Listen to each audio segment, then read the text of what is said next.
Assalamualaikum warahmatullahi wabarakatuh. Salam sejahtera dari saya Muhammad Haditya dengan NIM 230121800161 yang di kelas B06.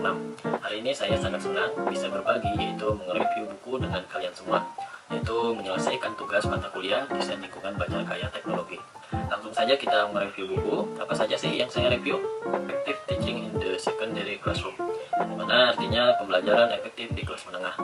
Pengarangnya ini yaitu Amanda Ledstein dari Universitas Negeri Kansas. Mengapa sih saya ambil buku ini untuk direview? Ya karena dari yang saya baca yaitu membahas tentang pendidikan yang khusus, karena saya jurusan pendidikan juga, khususnya dalam mendukung siswa dengan diseleksi di tingkat menengah.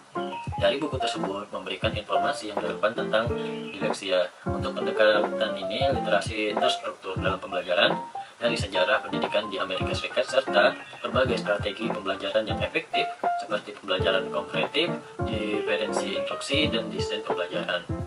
Topik-topik ini sangat penting dalam konteks pendidikan saat ini, apalagi di Indonesia, dan saya tertarik untuk memahami lebih dalam tentang bagaimana sih pendidikan dalam sesuai untuk mendukung keberhasilan semua siswa, termasuk mereka yang memiliki kesulitan dalam membaca dan belajar. Nah, itu yang alasan saya mengapa saya ambil buku ini. Poin-poin penting yang terkandung dalam buku ini, yaitu ada beberapa poin, yaitu dapat disimpulkan yang dimana literasi terstruktur.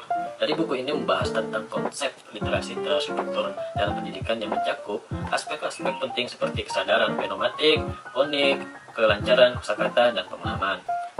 Selanjutnya penting literasi terstruktur, yaitu mengapa? Yaitu dianggap penting bagi semua mahasiswa maupun siswa, terutama bagi mereka yang mengalami kesulitan dalam membaca seperti disleksia. Nah, model ini telah terbukti untuk memberikan hasil yang lebih baik daripada pendekatan literasi keseimbangan atau membaca terbimbing. Selanjutnya itu apa? Pendekatan pembelajaran. Dari buku itu menyoroti pentingnya pendekatan pembelajaran yang eksplisit, sistematis, kumulatif, memberikan umpan balik yang tepat, serta dipandu oleh data untuk mendukung siswa dalam menguasai keterampilan literasi. Selanjutnya itu apa? Tantangan dalam pendidikan. Yaitu poin tersebut terdapat penekanan pada tantangan dalam pendidikan, terutama dalam mendukung siswa di tingkat menengah dan menengah yang mungkin mengalami kesulitan dalam membaca, mengeja maupun menulis. Penting bagi pendidik untuk memahami dan memberikan dukungan yang sesuai bagi siswa yang menghadapi kesulitan tersebut. Selanjutnya poin yang terakhir yaitu model pembelajaran. Dari buku tersebut mencantumkan bahwa model pembelajaran seperti Simple View of Reading dan Screwbacti Group yang memberikan pandangan bagi praktik kelas yang efektif dalam mengajarkan keterampilan membaca dan dalam pemahaman bahasa. Nah, dengan memahami dan menerapkan konsep literasi terstruktur serta pendekatan pembelajaran yang sesuai, pendidikan dapat memberikan dukungan yang lebih efektif bagi semua siswa, termasuk mereka yang memiliki kesulitan dalam literasi seperti disleksia. Contoh penerapan poin-poin yang penting dalam kehidupan sehari-hari itu, dalam kehidupan sehari-hari ini penerapan poin-poin penting yaitu penerapan pembelajaran kooperatif. Jadi guru dapat menerapkan pendekatan pembelajaran kooperatif di kelas untuk mendorong kerjasama antar siswa dan meningkatkan keterlibatan siswa dalam pembelajaran. Penggunaan pedagogi juga yang relevan secara budaya. Jadi guru dapat menerapkan pedagogi yang relevan. Jadi secara budaya dan mengakui dan memahami latar belakang budaya siswa, serta menciptakan lingkungan yang mendukung identitas budaya siswa dalam proses pembelajaran. Untuk penggunaan visual guides dan realia, yaitu guru dapat menggunakan panduan visual seperti poster atau slide digital, serta realita benda fisik sehari-hari sebagai alat bantu pembelajaran untuk memperkuat asosiasi kata dengan objek nyata, terutama dalam mengajar bahasa Inggris kepada siswa.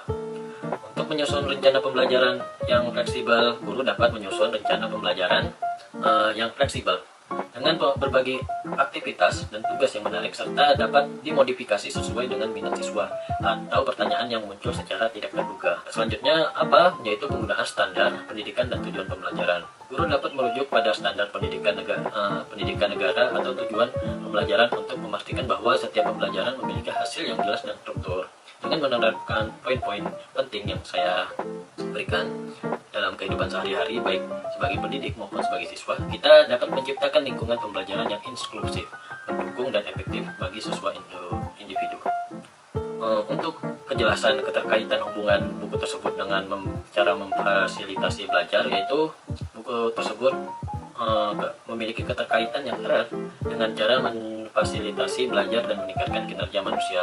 Melalui penerapan literasi tersebut, pembelajaran yang efektif dengan menerapkan literasi terstruktur, pendidikan dapat memberikan landasan yang kuat dalam pengembangan keterampilan membaca dan menulis, termasuk mereka yang mengalami kesulitan seperti yaitu disleksia. Pendekatan pembelajaran yang eksplisit, sistematis, dan kumulatif juga dapat membantu meningkatkan pemahaman siswa terhadap materi pembelajaran serta memperkuat keterampilan literasi mereka. Dengan memahami penerapan konsep literasi tersebut serta pendekatan pembelajaran yang sesuai, pendidikan dapat menciptakan lingkungan pembelajaran yang inklusif dan pendukungan bagi semua siswa. Jadi, hal ini dapat membantu meningkatkan kinerja siswa dalam memahami materi pembelajaran, mengembangkan keterampilan literasi, serta mencapai potensi belajar mereka secara maksimal. Dengan demikian, buku tersebut memberikan panduan berharga bagi pendidikan dalam memfasilitasi belajar dan meningkatkan kinerja manusia di bidang literasi.